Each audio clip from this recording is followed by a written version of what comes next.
This may be the worst story that has come out of Gaza since the 7th of October. This is truly and profoundly disgusting. At least 112 people were killed and 760 injured in an incident where Israel Defense Forces troops used live fire as hungry and desperate Palestinian civilians were gathering around food aid trucks, according to the Palestinian Ministry of Health in Gaza. Nearly 1,000 Palestinians were queuing up for food, and the IDF just opened fire on them. Now notice how the paragraph, the way it's phrased, an incident and used live fire. Call it for what it is, a mass murder.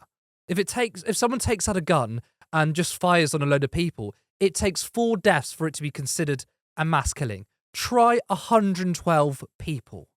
I have a burning anger in my bones. This is not a war. This is not a conflict. This is a slaughter. Now, the headlines reporting on this is frankly shocking. So CNN says, carnage as Gaza food aid site amid Israeli gunfire. Now, I wouldn't describe point-blank murder as carnage. And again, amid gunfire. It's very passive in its language. What we know so far about deadly aid truck incident in Gaza City. This one from The Guardian. 112 killed in chaotic scenes as Israeli troops open fire near aid trucks, says Gaza officials. Open fire near aid trucks.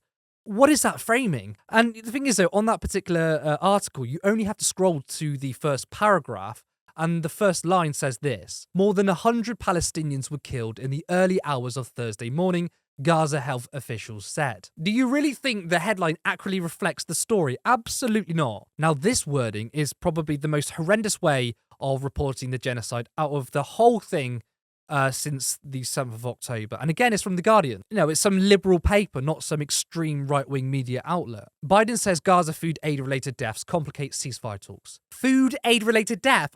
You've got to be taking the fucking piss. Whoever wrote that should be utterly disgusted with themselves. The media reporting on this is just absolutely scandalous.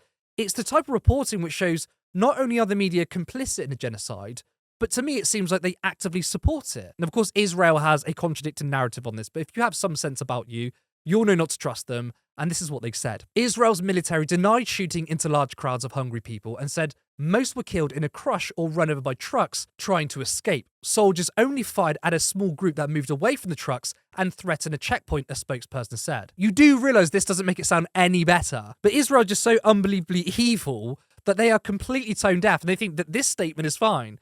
First of all, crushed by trucks. Whose trucks? Now they say, oh, it was the Gazan food trucks. But it also says they were trying to escape. Again, who were they trying to escape from? So by trying to defend a mass murder, Israel says, oh, it wasn't that. We just ran over and crushed Palestinians who were trying to escape. But even if they were ran over by food trucks, as they so claim, it was the IDF that created that chaos in the first place. So there's no way they can shirk blame on this. Now, I accidentally saw a photo that's been circling on social media. I've been trying to avoid it, but it flashed up on my timeline. It was an image of someone who was crushed, and that image is haunting. It really is. And look, the IDF have been doing not just their best to kill Palestinians, but they've been trying to make them suffer, as you'll see from this next paragraph. Ali Awad Ashkar, who said he had gone to get some food for a starving family, told the news agency AFP he had been waiting for 2 hours when trucks began to arrive. The moment they arrived, the occupation army fired artillery shells and guns, he said. They actively waited. They waited for the food to arrive and then just opened fire on them. There are still people out there who defend Israel's actions, prominent people in the media who defend this. Now, Joe Biden says, we're going to investigate, we'll cross-reference both statements to see which is true. If I'm honest, it doesn't matter which statement's true because both are fucking horrendous. And also, none of us have faith in our leaders because this whole time they've backed Israel. What does Rishi Sunak say about this? What about Keir Starmer? Piss all. I mean, Rishi Sunak has just made an announcement outside number 10, not to condemn Israel, but to attack the increasing political pressure from activists because there's a genocide going on and trying to make it about MP safety. That is scum, if you ask me. But does it even matter what they say? No, it doesn't. Because we'll, at best, get a mealy-mouthed response, but no action will be taken.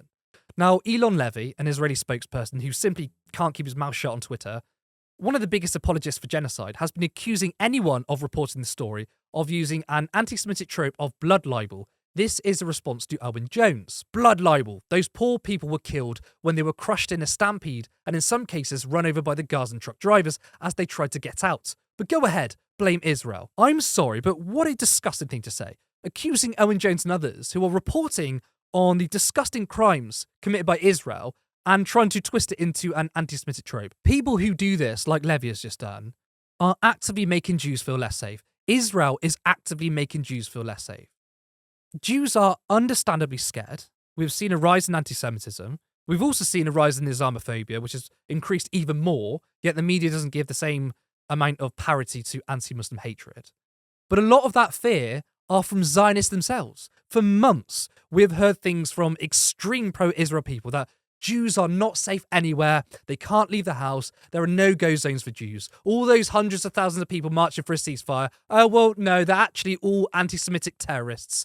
This dangerous rhetoric is making people scared. It's making Jews scared. And they're doing this deliberately. One, because there is a huge crossover between Zionists and Islamophobes. And when I say Zionists, I don't mean Jews, as people seem to conflate. There's a huge amount of Christian Zionists. I mean people supportive of Israel.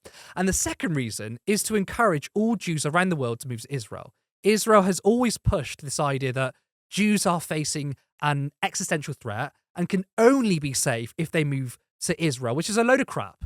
Yes, Jews have been persecuted across Europe. Yes, anti-Semitism is prevalent around the world. But the way to tackle it, I don't think, is to tell people to leave and go elsewhere. I want Jewish people here. I want thriving Jewish communities right here and all around the world if they so wish. But that's not what Zionists want. And if they have to make people feel terrified, then to them, so be it. All the while, Palestinians are facing an existential threat. And it seems no matter the horrors that come out of Gaza, our leaders won't do shit.